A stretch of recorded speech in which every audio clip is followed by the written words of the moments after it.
Hi guys, James at RampantLionReviews again for you today with another beer review. For this one, we are going to head over to Germany once again, and we're going to return to a brewery that's featured on the channel a good few times before.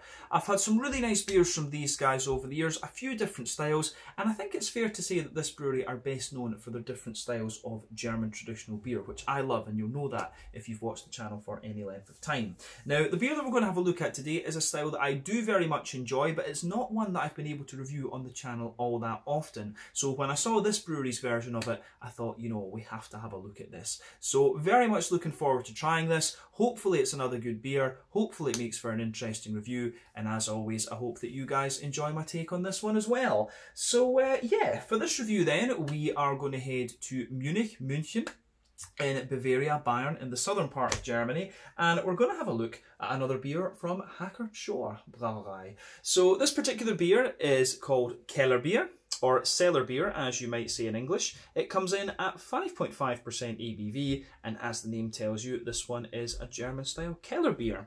So for those of you who don't know, a Kellerbier is essentially like a kind of more hazy, yeasty, Helles type lager beer. There is also the Zwickel, which is related to this style but a little bit kind of weaker and not quite as kind of fully flavoured, I guess we could say. But yeah, it's basically an unfiltered Helles lager beer, this one of course.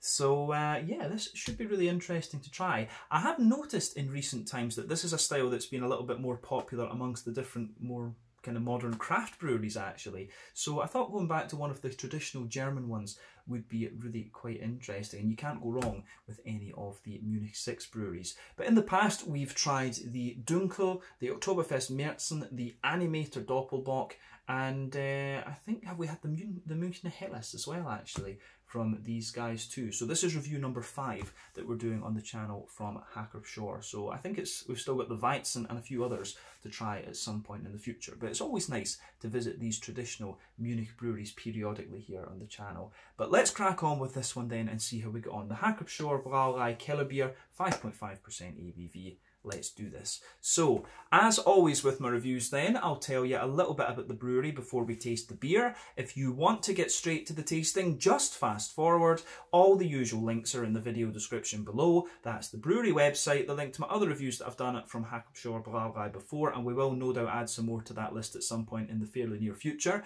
But there's all the usual social media down there. If you want to see more reviews, do please consider subscribing to the channel. The whole channel, of course, has a geography-based tagging system, so you can go into the home page and search for beer based on country, city, state, county, province, prefecture, whatever it is you happen to be interested in.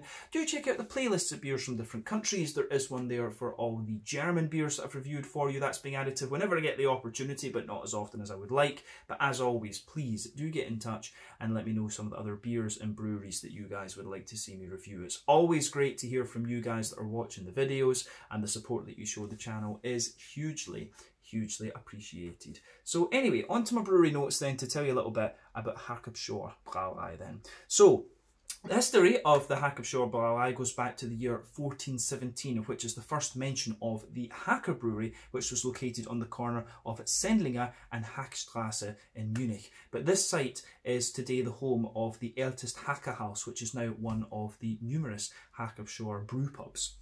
But a little bit later on, in 1792, brewery servant Josef Schor married Maria Theresa Hacker, who was the daughter of the brewmaster Peter Paul Hacker. But later, he acquired his father-in-law's house and brewery. And over the next 15 years, he worked hard and transformed the small Hacker brewery into one of the top breweries amongst the other 50 that were operating in Munich at the time. So later on in 1813, he commissioned the building of the Hacker Beer Fortress, which was the largest storage cellar in Germany. It had an area, a floor area of 43,000 square meters apparently, and a capacity of 30,000 barrels at a depth of 12 meters. As you might know, at this time in Germany, of course, there wasn't artificial refrigeration. To get the low temperatures that you needed for lagers to ferment, they had to basically dig and create these kind of rock cellars, if you like. So yeah, that is why you have this style of Keller beer in the first place. So yeah, bear that in mind. But despite the heavy investments required for the construction of the beer fortress, Josef Schor also purchased the Bauhansel Brauerei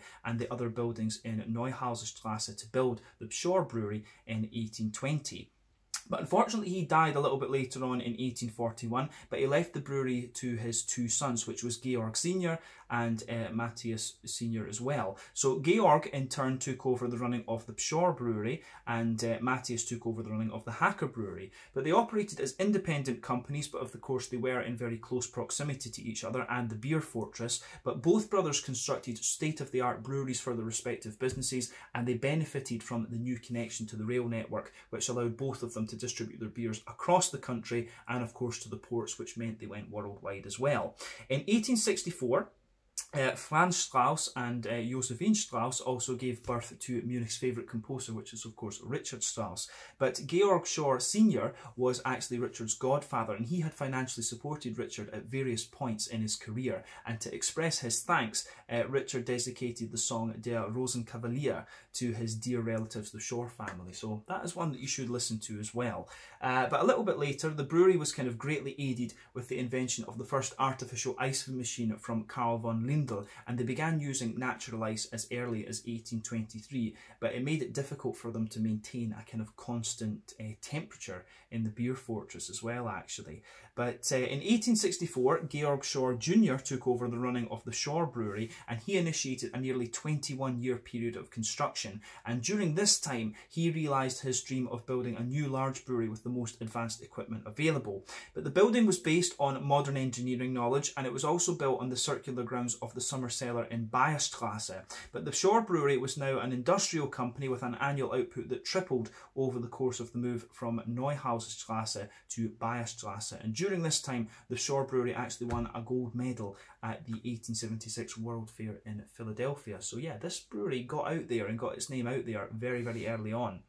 But both the Pschorr brewery, of course, was considerably more successful than the Hacker brewery during this time. I should point that out.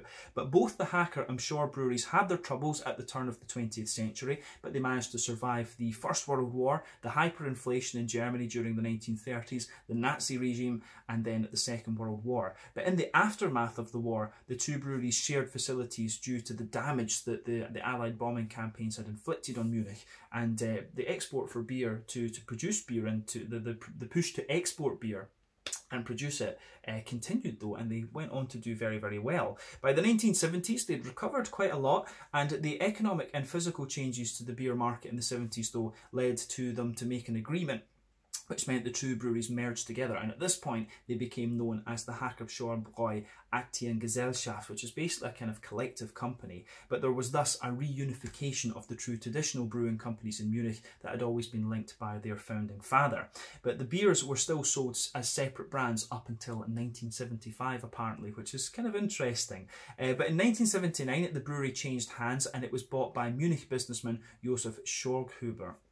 And he still owns the brewery today, and that means that it is part of the Paulaner Group. But all beer is of course brewed in accordance with the Reinheitsgebot, the German purity law of 1516, and they are one of the 6 breweries within the Munich city limits that are allowed to brew beer for the Oktoberfest. And the Oktoberfest event is of course held on land that was donated by Josef Pschorr. So yeah, that is a kind of brief-ish history of the Hacker-Pschorr Brauerei. You can see that these breweries were running independently for quite a long time. The Pschorr brewery for a period was a lot more successful than the Hacker brewery, but yeah, they merged again in the early 1970s, and now we have one of Munich's most famous beer brands. So there you go. But yeah, I hope you enjoyed that little history section. The Hacker-Pschorr history section is always quite an interesting one to tell, but yeah, if you want to learn more about these breweries, you can check out the brewery website, you can follow them on Facebook and Instagram to keep up to date with all the latest goings on, and you can check out the Rate Beer, Untappd and Beer Advocate pages to learn a little bit more about all the different beers and things like that that these guys have done. So yeah, we can breathe. We can breathe now. Let's get on and have a look at the beer itself. So as I explained to you earlier on, this one is a 5.5% Keller Lager beer, or Kellerbier, as it would be known. The Kellerbier, literally, the word translates into English as cellar beer, so it's a more kind of yeasty, unfiltered, Helles type lager. There is, of course, the Zwickel, which is related, a little bit weaker, and yeah, a little bit weaker and not quite as fully flavoured as the Kellerbier. But yeah, they do tend to be very, very nice actually. I think the Land beer, which is a slightly more hoppy one, is kind of related to these ones too, but I might be mistaken on that. But yeah, remember this is a lager beer, so it undergoes low temperature fermentation using a bottom fermenting yeast. So these beers will ferment between about 8 to 12 degrees Celsius, hence why they had to make these big rock cellars that they used to have.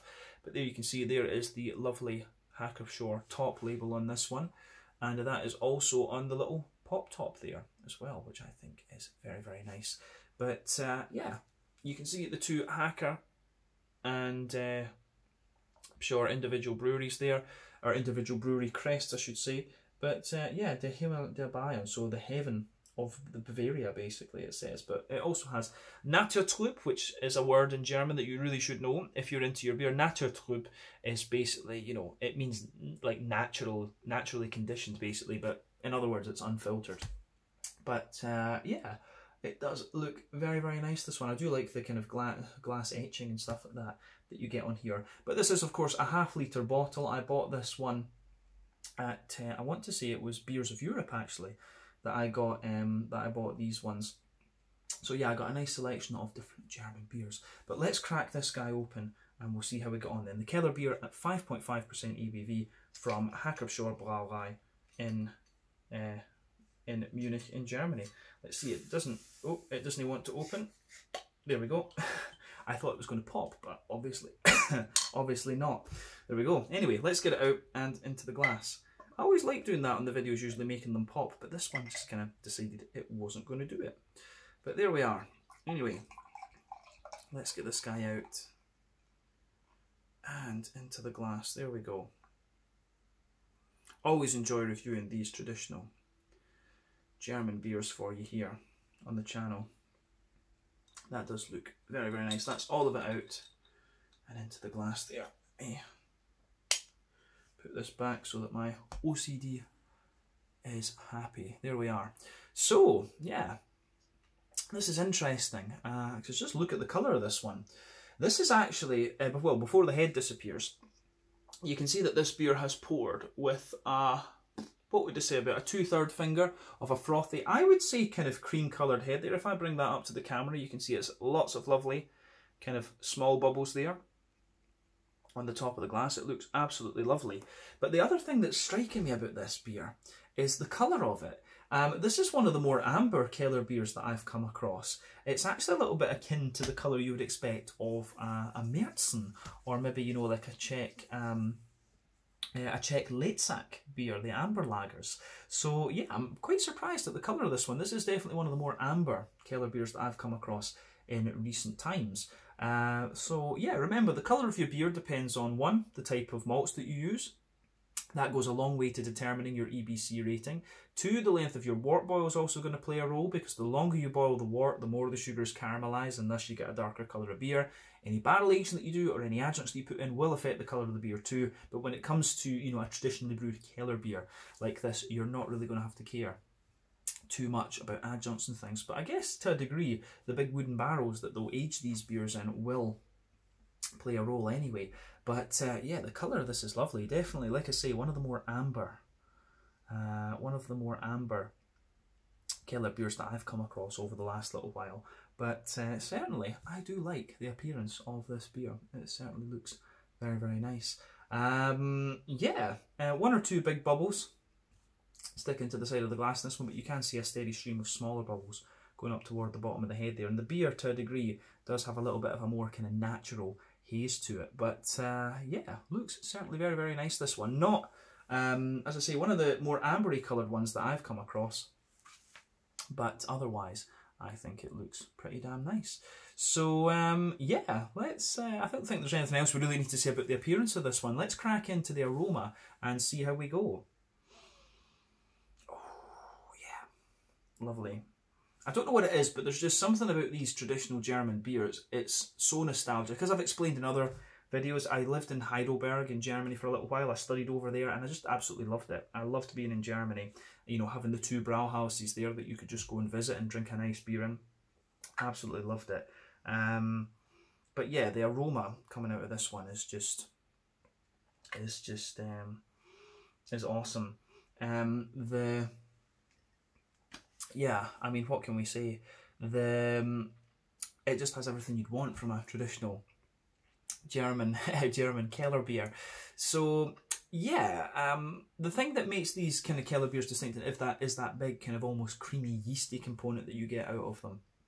So yeah, they're actually, I find the Kellerbiers are almost a little bit akin to the Czech lagers. I mean, for me, the main difference between the German brewed lagers and the Czech brewed ones is that the German ones always, you know, usually tend to be a little bit kind of lighter and crisp, whereas the Czech ones tend to be a little bit more kind of yeasty and almost creamy in a way. So for me, the Kellerbier is almost like the German answer to the Czech lagers. So this one, just going from the colour of it, like I say, there might be a comparison to be made here with the Czech Letzak, which is the Czech amber lager. But yeah, it certainly smells very, very nice, this one. Let's break that aroma down for you and describe it a wee bit more in depth.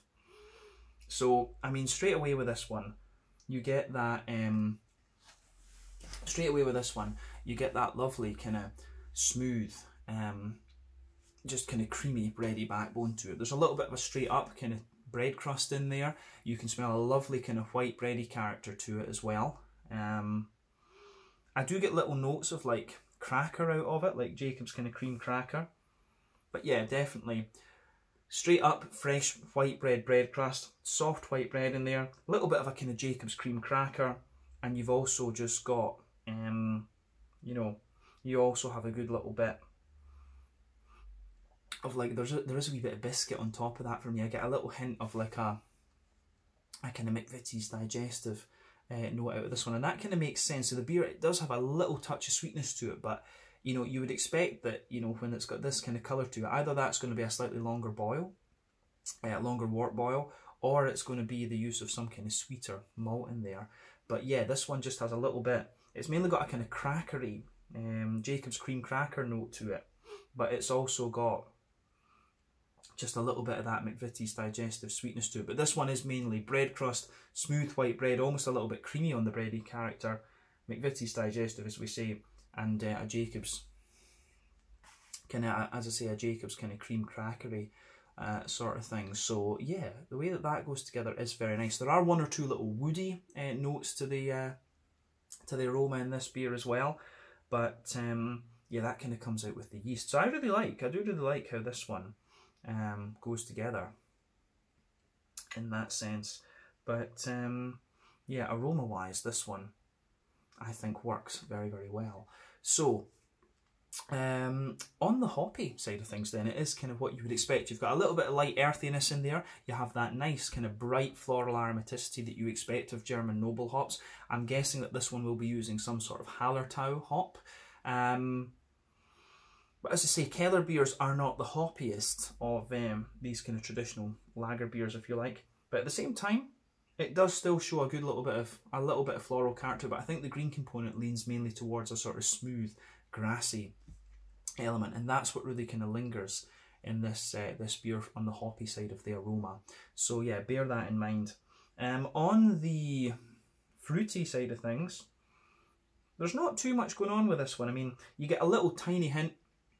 Of like a slightly sultana, like, you know, dried white green grapey note in there. You do get a little bit of that. Teeny little hint of like a dried apricot-y character as well. Maybe a wee bit of a slight kind of dried peary character. So yeah, not too much going on. And then you get those kind of slightly grassy esters coming out of the beer. Maybe like a wee tiny touch of gooseberry or something like that. So yeah, very, very light fruity notes there. Yeah, a little bit of sultana, dried apricot, kind of peary notes, and a wee teeny hint of like a gooseberry note of it as well. But yeah, this is kind of everything you'd expect. This beer is, of course, the aroma of this beer is centred on the kind of yeasty and malty characters, and you've just got a little bit of hoppiness to it, and that's immediately evident when you take a look at the beer.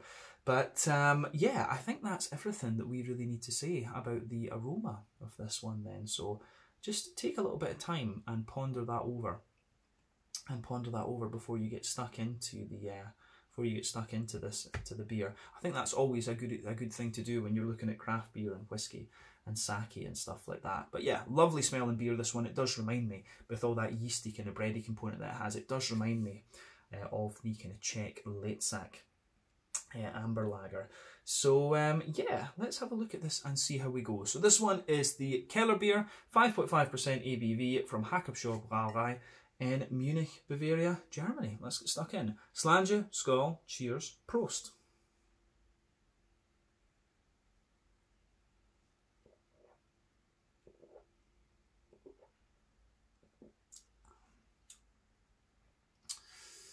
Yeah, that is very, very nice. First impression of it, lovely, smooth, just creamy lager beer, this one. Like I say, it does have a lot of the things I would kind of associate more with kind of Czech lagers. If I was given this one blind and asked to blind taste it, I would think this is I probably would say that this was some sort of Czech lager beer rather than like a German beer. But as I say, the Kellerbier is a very special style of German beer, should we say. But this one, just from memory, this one strikes me as one of the kind of smoothest and creamiest ones that I've had from a German brewery, actually. I mean, we can talk about these beers being different, but in a way, the beer culture of the Czech Republic was very much influenced by the Germans. Of course, you know, you had the Sudeten Germans in Bohemia and things like this back in the day, and it was part of the Austro-Hungarian Empire. So yeah, there's a lot of, you know, just a lot of people move around and things in this area in Central Europe. But yeah, this is a lovely, lovely beer, this one.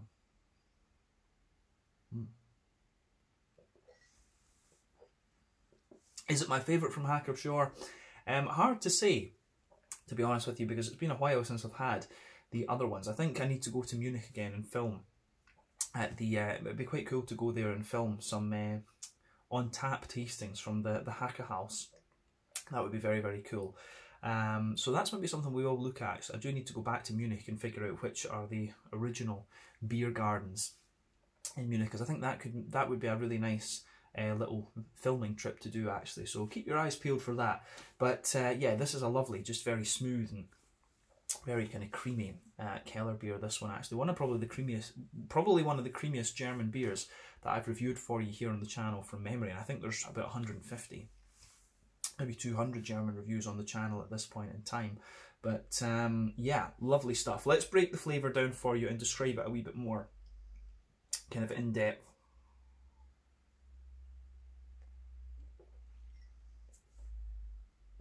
So yeah, let's focus on that then. The middle third of your palate. Yeah, the middle third of your palate then, you've got that nice little bit of a kind of bread crusty backbone to it. So yeah, you can feel that in the middle third of your palate. Nice little bit of a bread crusty backbone there. And that actually, you do get a little bit more graininess out of this beer the further into the aftertaste that you go. So yeah, lovely little bit of a kind of grainy backbone to the beer. On top of that, you get a little bit of a more kind of wholemeal, brown bready sort of thing. And I will say that you do feel this beer, the further into the aftertaste that you go, it does start to deviate a little bit from that kind of creaminess that I've been talking about with it. So yeah, slightly toasty bread crusty backbone, a more wholemeal bready character just kind of sitting on top of that. And then on top of that, you do get this lovely kind of white bready note out of the beer, which I very much enjoy too.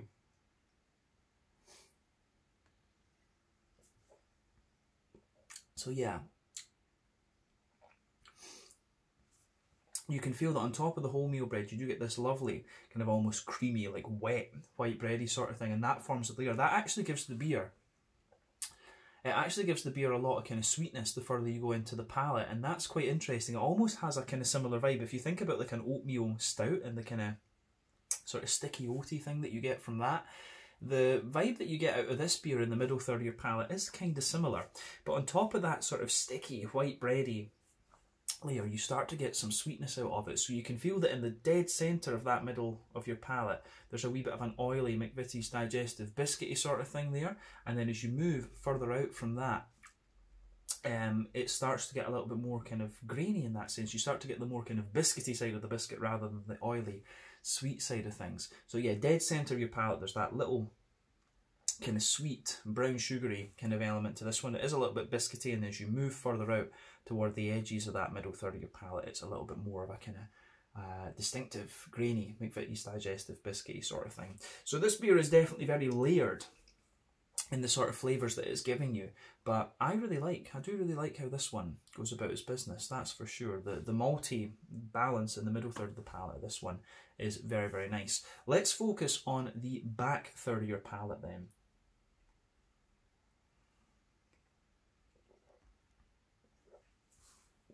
So, back third of the palate, border region between middle third and back third of your palate. You get a little bit of a kind of bread crusty build up there, which I think works very, very nicely. Then as you move into the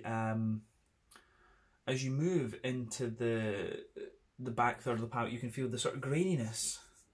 The grainy bread crusty character gets a little bit stronger. Remember, more bitter flavours come out further back on your palate, and sweeter flavours come out a little bit more further forward. So yeah, you do get a little bit more of a kind of bread crusty, grainy backbone to this one. On top of that, you get a little bit of a more kind of brown bready character as well. You can feel that the brown bready layer is a bit more grainy, and it's also a bit taller too. But then you also get the kind of sweeter, you get a slightly thicker kind of white bready, kind of wet layer sitting on top of that as well. So you can feel that the layers on the back third of the palate are taller, but sitting on top of that, you have the yeasty character, you have the yeasty side of the beer coming out actually, which is interesting.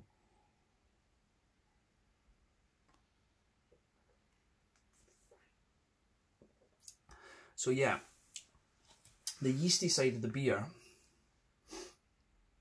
the yeasty side of this beer is a little bit more, it is actually just like a very kind of more, it's a bit of a more dense white bready character that you get out of it. You can feel it has got a degree of sweetness as well, so you can feel a slightly more dense, doughy white bready character there. There's a bit of a kind of sweeter kind of bread crusty side to it as well, and you can feel some of the kind of biscuity notes just creeping into the back third of the palate too. But on the back third of the palate, you can feel the flavour is definitely taller. Then as you come into the middle third of the palate, the flavour just squashes down that little bit. It does squash down that little bit more, but yeah, the way that that goes together, I think, is quite interesting. So yeah, it's a really interesting. As I say, this beer just really strikes my interest because it does have a lot of Czech lager properties to it, but I like the sweetness. The sweetness actually gives you the sweetness that this one has, the kind of biscuity sweetness, is showing you a more German side to the beer, if that makes sense. And the yeasty character's nice too. But yeah, I think that covers everything we need to say about the malty and yeasty side of the beer. So onto the hoppy side of things then. Back corners of the palate, you do have a nice little bit of a smooth earthiness in there, which is what you expect of German noble hops. But as you move further forward, it gets a little bit herbal, and as you reach the front corners of the palate, you get a wee touch of floral aromaticity. But yeah, around the front curve of the palate, it's a little bit lighter and grassy, and again, that is quite smooth. I don't really find it zesty or anything. For me, the hoppy character in this one is more smooth rather than anything else. The green component is nice and smooth, which suits the yeasty and malty nature of the beer. But of course, the Kellerbier is not known for being overly kind of hoppy, to be honest with you. I think that's, as I say, that's more the land beer that is, it's kind of similar to the Kellerbier, but a lot more hoppy. But yeah, it works. It really does work. It maintains that kind of smooth vibe about the beer. But let's look at the front third of the palate then and just break that down for you a little bit. So border region between front third and middle third of your palate, again, you get a little bit of a bready build-up in there, a wee bit of bread crust, and the base of that front third of your palate is a little bit more kind of smooth and white bready. But yeah, lovely kind of smooth white bready note in there that's that just kind of, that stays there into the aftertaste too. But on top of that, you do get a little bit of an oily bubble where some of the fruity juicy esters just roll their way out of the beer.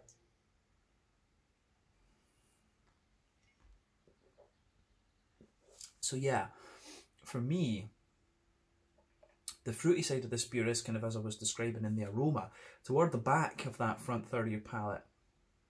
At the base of the back half of the front third of your palate is a little bit more, it is a little bit more kind of, as we say, I would say it's got a little bit of a more kind of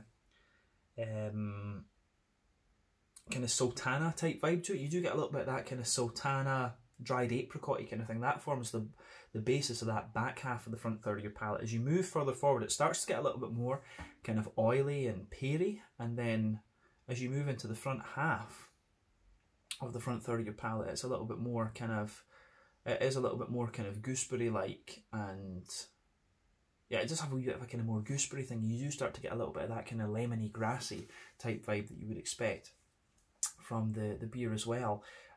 So yeah, quite a dried, fruity character for me. Like I say, a little bit of a, yeah, just a little bit of a kind of sultana-y, peary, maybe slightly apricot-y kind of thing in the back half of the front third of the palate. A bit more oily and peary as you come further forward, and a wee bit of a, yeah, a wee bit of a more, how would you say,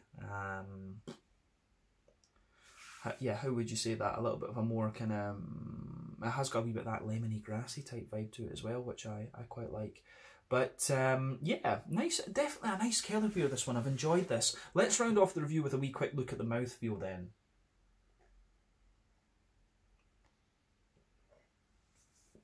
So, mouthfeel wise, for me, the more that I've drank of it, actually, the mouthfeel has kind of more become, it has become a little bit wetter, and you know, it has developed a little bit of that kind of cleanliness, if you like, that I would expect of the German beers. So at the same time, this one has a very smooth, kind of wet mouthfeel to it, but it's also kind of creamy, like I said. It does have a wee bit of a Czech lager type vibe to it. But yeah, I'd say that it's kind of top end of light bodied. Carbonation is very, very smooth, like we say. And the malty, yeah, the malty side of this beer, I think, goes together very well. So yeah, lovely smooth malty kind of character to it, a little bit of sweetness and biscuity character in there too.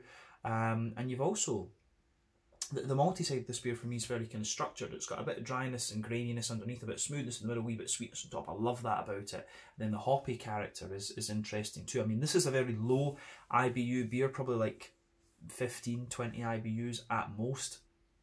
But yeah, I do think it works very, very nicely in that sense. So you've got a lovely smooth malty character to it, a little bit of bitterness, and just a wee bit of an oily kind of dry fruity character as well. So yeah, the way that this goes together, I think, is very, very nice.